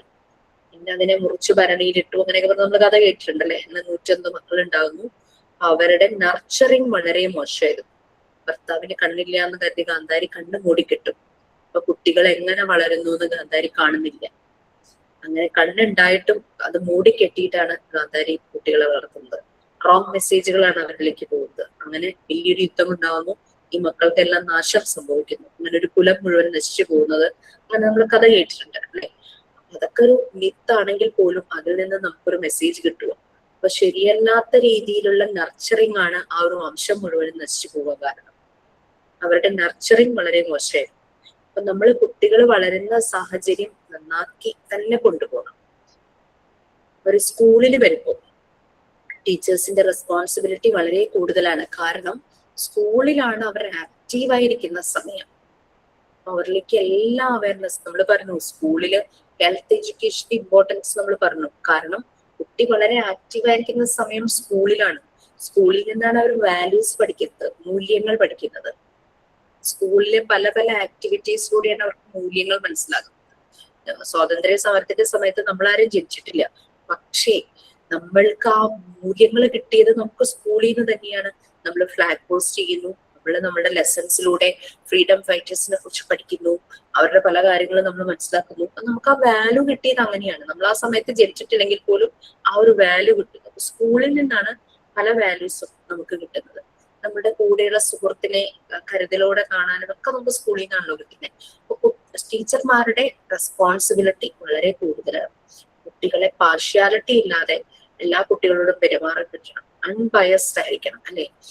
ഒരു മുൻവിധിയോടുകൂടി കുട്ടികളെ നോക്കി കാണരുത്. കുട്ടികളെല്ലാം യുണീക്കാണ്. അവരുടെ പ്രത്യേകതകൾ മനസ്സിലാക്കി അവരെ ഡീൽ ചെയ്യണം. പിന്നെ എന്താ പറയാ, കാസ്റ്റ്, ക്രീഡ്, കളർ അങ്ങനെയൊക്കെ വെച്ച് കുട്ടികളെ ഡിസ്ക്രിമിനേറ്റ് ചെയ്യരുത്. അവരുടെ ഫിനാൻഷ്യൽ സ്റ്റാറ്റസ് വെച്ചിട്ട് ഡിസ്ക്രിമിനേറ്റ് ചെയ്യുക, അങ്ങനെയുള്ള കാര്യങ്ങളൊന്നും ചെയ്യരുത്. നമ്മൾക്ക് വീട്ടിൽ നമുക്ക് 1-2 മക്കളായിരിക്കും ഉണ്ടാകുന്നത്. നമുക്ക് സ്കൂളിൽ അതിൽ കൂടുതൽ മക്കളാണ്. അപ്പൊ അവരെ എല്ലാരെയും നമുക്ക് ഒരുപോലെ മാനേജ് ചെയ്യാനായിട്ട് പറ്റും. അപ്പൊ സ്കൂളിലെ എൻവയോൺമെന്റ് വളരെ വെൽക്കമിങ് ആയിട്ടുള്ള എൻവയോൺമെന്റ് ആയിരിക്കണം. ഡോക്ടർ മോണ്ടിസോറി അതാണ് പറഞ്ഞത്. അങ്ങനെ കുട്ടികളുടെ ഡെവലപ്മെന്റിന് ഹെൽപ്പ് ചെയ്യുന്ന രീതിയിലുള്ള ഒരു എൻവയോൺമെന്റ് ക്രിയേറ്റ് ചെയ്യുകയായിരുന്നു. സ്കൂളിലെ ഒരു ടീച്ചർ എന്ന് പറഞ്ഞാൽ നമ്മളുടെ റെസ്പോൺസിബിലിറ്റി എന്ന് പറഞ്ഞു കഴിഞ്ഞാൽ നമ്മൾ ആ കുട്ടിയുമായിട്ട് മാത്രമല്ല കണക്റ്റഡ് ആവുന്നത്, ആ കുട്ടിയുടെ ഫാമിലിയുമായിട്ട് നമ്മൾ കണക്റ്റഡ് ആണ്. കുട്ടിയുടെ ഫാമിലി ബാക്ക്ഗ്രൗണ്ട്, വീട്ടിലെ അവസ്ഥ, ഇതെല്ലാം ഒരു ടീച്ചർ അറിഞ്ഞിരിക്കണം. അപ്പൊ ഒരു സൊസൈറ്റി, ഒരു കമ്മ്യൂണിറ്റിയുമായിട്ട് കണക്ഷൻ വരുവാണ് ഒരു ടീച്ചർക്ക്. അതാണ് കുട്ടികളുടെ ടീച്ചിങ് പ്രാക്ടീസിന് പോയ സമയത്ത് പറഞ്ഞെന്ന് പറഞ്ഞില്ല, ആദ്യമൊക്കെ പീരീഡ് തീർത്ത് ഇറങ്ങുക എന്നുള്ളതായിരുന്നു പണ്ട് വർക്ക് ചെയ്തിരുന്നപ്പോ. ഇതിലൂടെ കടന്നു പോയപ്പോഴാണ് ഞാൻ ആരാന്ന് തിരിച്ചറിയുന്നത്. അപ്പൊ നമുക്കൊക്കെ ആ ഒരു ഇൻസൈറ്റ് വരും. നിങ്ങൾക്കൊക്കെ വന്നിട്ടുണ്ടാവും. ഓൾറെഡി എല്ലാവരുടെയും മനസ്സിൽ നന്മയുണ്ടല്ലോ. അപ്പൊ നമ്മള് കുറച്ചുകൂടെ നമുക്കത് കൂടും. അപ്പൊ ആ രീതിയിൽ നല്ലൊരു എൻവയോൺമെന്റ് നമ്മള് വീട്ടിലും നമ്മളതുപോലെ തന്നെ നമ്മൾ വർക്ക് ചെയ്യുന്ന ഇടങ്ങളിലും, സ്കൂളാണെങ്കിൽ അവിടെയും ഒന്ന് ഉണ്ടാക്കിയെടുക്കുക എന്നുള്ളത് തന്നെയാണ്. ഓക്കെ, അപ്പൊ ഈ ഹെറിഡിറ്ററിയും അതുപോലെ തന്നെ വളരുന്ന സാഹചര്യം കുട്ടിയുടെ ഡെവലപ്മെന്റിനെ ഇമ്പാക്ട് ചെയ്യുന്ന നമുക്ക് മനസ്സിലായി. നെക്സ്റ്റ്,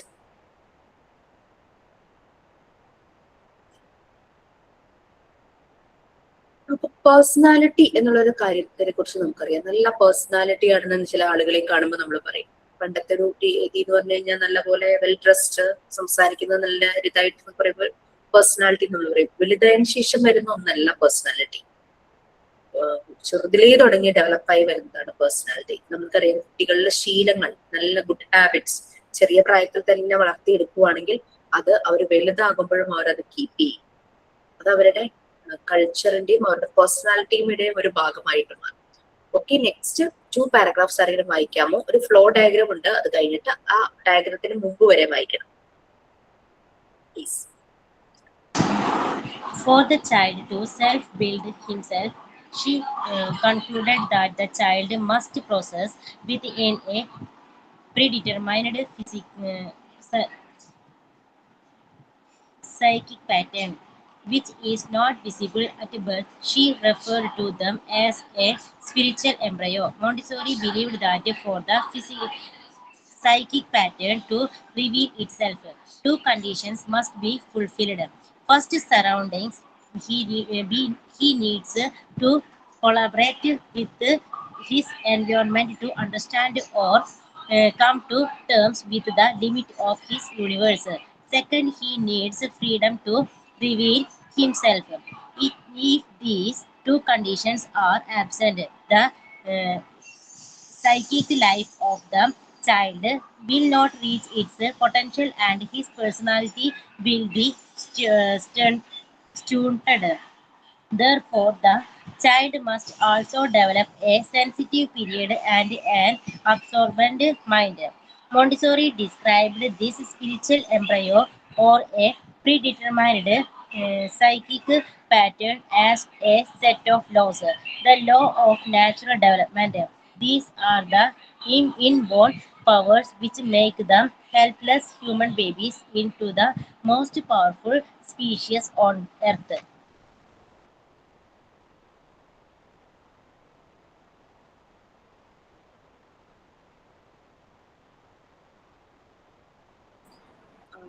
സെൽഫ് ബിൽഡ്, അതാണ് പേഴ്സണാലിറ്റി ഡെവലപ്മെന്റ് ഉദ്ദേശിക്കുന്നത്.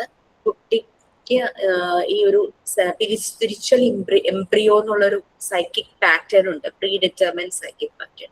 നമുക്കത് ജനിക്കുമ്പോ തന്നെ കാണാൻ പറ്റില്ല. അനിമൽ ബേബീസിന് അത് അപ്പൊ തന്നെ ഡെവലപ്പ് ആവുന്നത് നമ്മൾ കാണുന്നുണ്ട്. അപ്പൊ അതുകൊണ്ടാണ് അതിനെ എംബ്രിയോ സ്റ്റേറ്റിലാണ്. ഭ്രൂണം എന്ന് പറയുമ്പോൾ നമുക്കറിയാം ജീവൻ ഉണ്ടെന്നേ ഉള്ളൂ, പക്ഷെ അതിന് രൂപം അങ്ങനെ കൈയും കാലും ഒന്നും ആയിട്ടില്ലല്ലോ.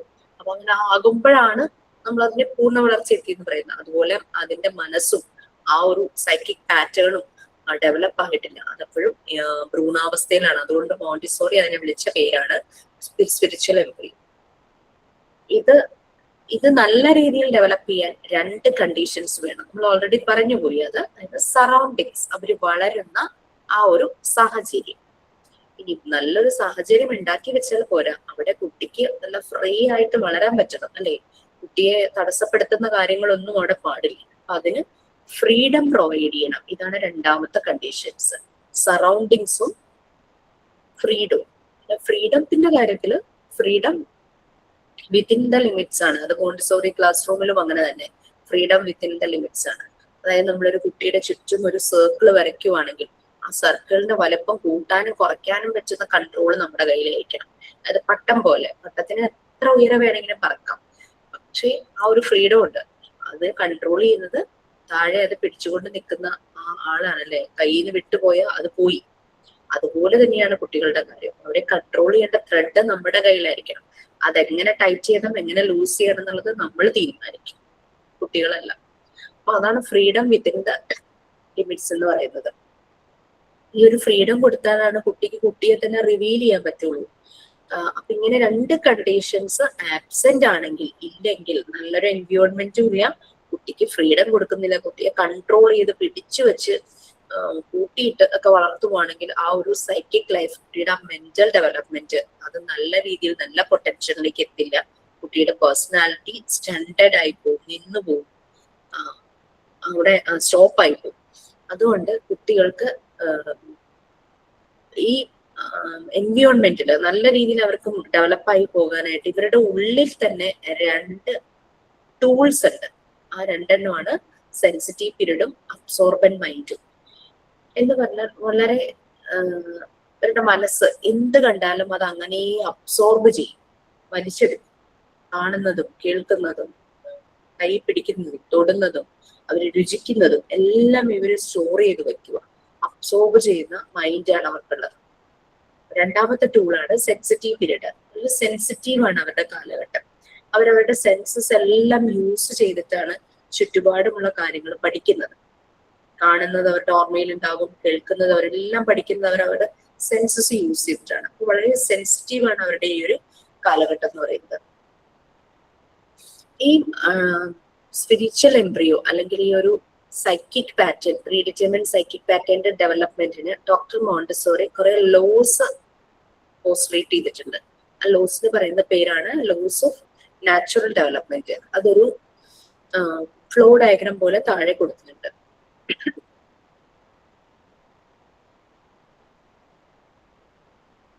ഇത് കുട്ടിയുടെ ആ ഒരു സൈക്കിക് പാറ്റേൺ, പ്രീഡിറ്റർമിൻഡ് സൈക്കിക് പാറ്റേണിന്റെ ഡെവലപ്മെന്റ്. ആ പ്രോസസ് ഓഫ് ഡെവലപ്മെന്റ് നടക്കുന്നത് കുറെ സർട്ടൻ ലോസിലൂടെയാണ്. ഈ ഡെവലപ്മെന്റിന് വേണ്ടുന്ന നെസസറി കണ്ടീഷൻസ് ആണ് കുട്ടി വളരുന്ന സാഹചര്യം, എൻവയോൺമെന്റും കുട്ടിക്ക് കൊടുക്കേണ്ട ഫ്രീഡം. ഇനി ഇതിനെ ഹെൽപ്പ് ചെയ്യുന്ന, ഈ ഡെവലപ്മെന്റിന് ഹെൽപ്പ് ചെയ്യുന്ന കുട്ടിയുടെ ഉള്ളിൽ തന്നെയുള്ള ക്യാരക്ടറിസ്റ്റിക്സ് ആണ് സെൻസിറ്റീവ് പീരീഡും അബ്സോർബൻ മൈൻഡും. ഈ ലോസ് ഏതൊക്കെയാണെന്ന് നമ്മൾ നെക്സ്റ്റ് ക്ലാസ്സിൽ ചെയ്യും. അത് ഓരോന്നായിട്ട് നമ്മൾ പറഞ്ഞു പോകും കേട്ടോ. അപ്പൊ നിങ്ങൾ ഇത്രയും കാര്യങ്ങളൊന്ന് വായിച്ച് ഒന്ന് മനസ്സിലാക്കിക്കോളൂ. കണ്ടിന്യൂസ് ആയിട്ട് വായിച്ചൊന്ന് നോക്കണമെങ്കിൽ വായിച്ചു നോക്കിക്കോ. പിടികിട്ടുവാണെങ്കിൽ ക്ലാസ് ലീഡ് ചെയ്യാം. ആഫ്റ്റർ ഓൾ നിങ്ങൾ എല്ലാവരും ഫെസിലിറ്റേറ്റേഴ്സ് ആണ്. അപ്പൊ നിങ്ങൾക്ക് വേണമെങ്കിൽ ക്ലാസ് ലീഡ് ചെയ്യാം, ഞാൻ ആഡ് ചെയ്യും, ഞാൻ പറയാതൊന്നും ഇരിക്കില്ല. അങ്ങനെ താല്പര്യം തോന്നുവാണെങ്കിൽ ഇനിയുള്ള പോർഷൻസ് ഒക്കെ ഒന്ന് വായിച്ചു വരുവാണെങ്കിൽ you can lead the class. Okay fine. So ഞാൻ വൈൻഡപ്പ് ചെയ്യാണ്. Thank you so much. Thank you, ma'am. Thank you, ma'am. Thank you, ma'am.